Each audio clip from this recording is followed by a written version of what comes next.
Professor, tudo bom? Aqui é a Tayane. Eu queria começar pedindo desculpas pela apresentação naquele dia. No momento, eu acabei ficando nervosa por não lembrar alguns comandos e me perdi no próprio documento, o que passou uma insegurança bem maior do que eu esperava. E, para complementar, a gente gravou um vídeo mostrando o sistema rodando e resumindo as principais questões que o senhor levantou naquele dia. Os comandos eram basicamente para criar o ambiente com ponto .env, a subida no Docker, a saúde dos containers e depois rodar os scripts de teste com PyTest.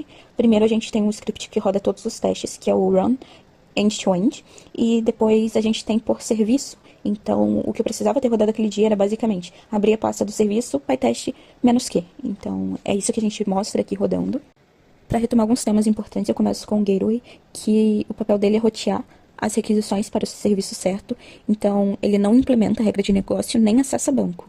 O cliente externo vê ele como uma API única e controlada, enquanto a comunicação interna continua isolada.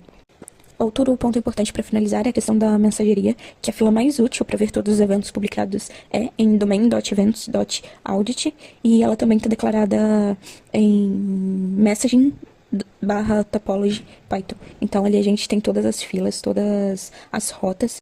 Então, de novo, peço desculpas por toda a situação e agradeço pela possibilidade de enviar o vídeo explicando de forma mais coerente. Opa, professor, tudo certo? Eu vim aqui para apresentar minha parte do trabalho que eu não consegui ir na aula, né? Que eu estava doente, ainda estou meio doente. Se alguma coisa, minha voz, seria isso. Mas eu vou apresentar a parte do Recover Case Service e vamos lá. Esse é um serviço responsável por abrir e controlar um caso de recuperação quando um item perdido e um item encontrado dão match entre si. Ou seja, que quando o sistema entende que um item encontrado pode corresponder a um item perdido, esse serviço cria um processo para acompanhar a recuperação até ela ser concluída ou cancelada. Ele funciona como se fosse um serviço de domínio responsável pelo ciclo de vida de recuperação. Ele não cuida diretamente dos itens, porque isso é uma responsabilidade do item service, e o papel dele é coordenar o processo, que seria basicamente abrir o caso, cancelar se necessário ou concluir quando o item for devolvido. Quando o caso é criado, ele começa como open, depois que o item service confirma a abertura da recuperação, ele passa para in progress, e se der tudo certo, ele vira um completed, e se caso o processo for interrompido, ele vira um cancelled.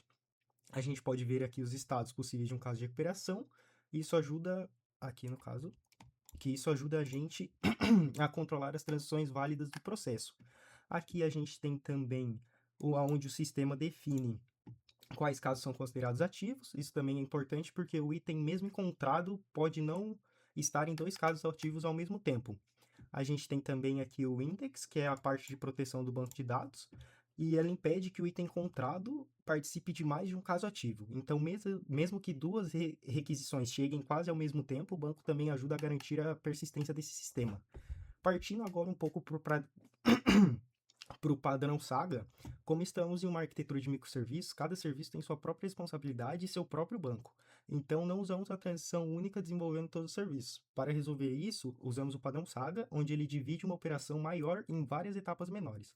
Cada etapa é executada por um serviço. Se uma etapa falhar, o sistema registra a falha e pode executar uma compensação.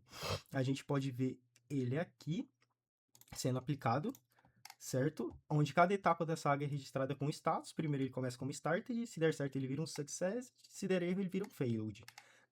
Essa tabela também guarda o histórico das etapas executadas dentro da saga e é importante para rastrear o que aconteceu em cada operação. Aqui a gente tem também.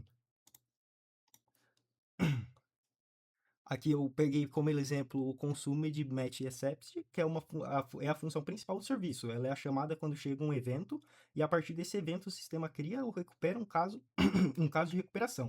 Primeiro o sistema ele verifica se esse evento já foi processado, isso evita duplicidade, porque em sistemas com filas pode acontecer de uma mensagem ser recebida mais de uma vez.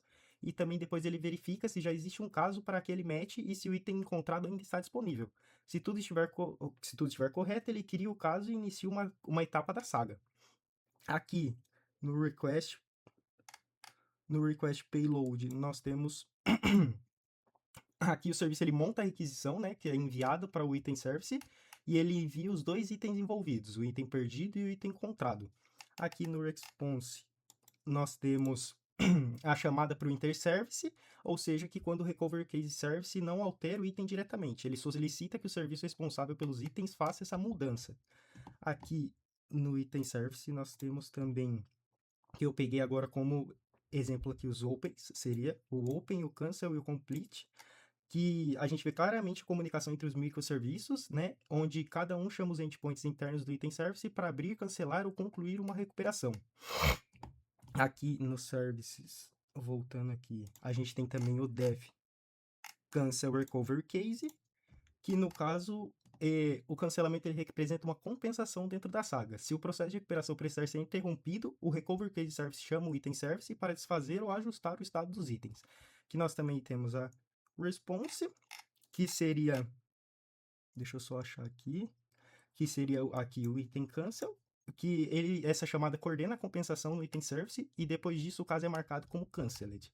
A gente tem também o def complete recovery case, que a conclusão acontece quando a recuperação foi finalizada com sucesso, por exemplo, quando o item foi devolvido. Nesse caso, o serviço chama o item service para concluir a recuperação dos itens e depois marca o caso como completed.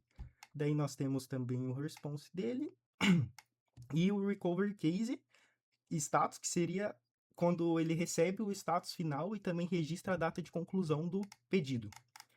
A gente tem também os records aqui, no caso, que além de alterar o estado do caso, o serviço também registra eventos como Recovery Case Opened, Recovery Case Cancelled e Recovery Case Completed. Esses eventos são colocados em uma outbox. A ideia do padrão outbox é para salvar o evento no banco antes de publicar na fila. Isso evita perder eventos caso ocorra alguma falha entre salvar no banco e enviar para o RabbitMQ. Nós temos também os testes, vamos falar agora sobre os testes. Aqui no caso, eu peguei, a gente tem o teste consume match accept, que esse teste verifica se ao consumir um evento match accept, o sistema abre um recovery case, chama o item service, registra a etapa da saga e cria o evento de abertura. Nós temos também o test found item, que esse teste ele garante a regra de negócio de que um item encontrado não pode participar de dois casos ativos ao mesmo tempo. Temos também o def test cancel recovery, que está aqui embaixo, recovery case compensa stats, que esse teste valida o comportamento de compensação quando o caso é cancelado. O serviço chama o item service para ajustar o estado dos itens. Temos também o teste complete recovery case assets complete set, que seria aqui, e esse teste ele valida o fluxo de conclusão, garantindo que o caso fique como completed e registre a data de conclusão. Bem, essa foi minha parte, professor. Então, resumindo, o Recovery Case Service é o serviço responsável por coordenar o processo de recuperação de itens, onde ele recebe o evento de match aceito, cria o caso, chama o item service para atualizar os itens e registra cada etapa da operação. O padrão Saga foi usado porque estamos em uma arquitetura de microserviços, onde cada serviço tem sua própria responsabilidade, e assim, em vez de depender de uma única transação distribuída, o sistema trabalha com etapas coordenadas, registros de status e compensações quando necessárias.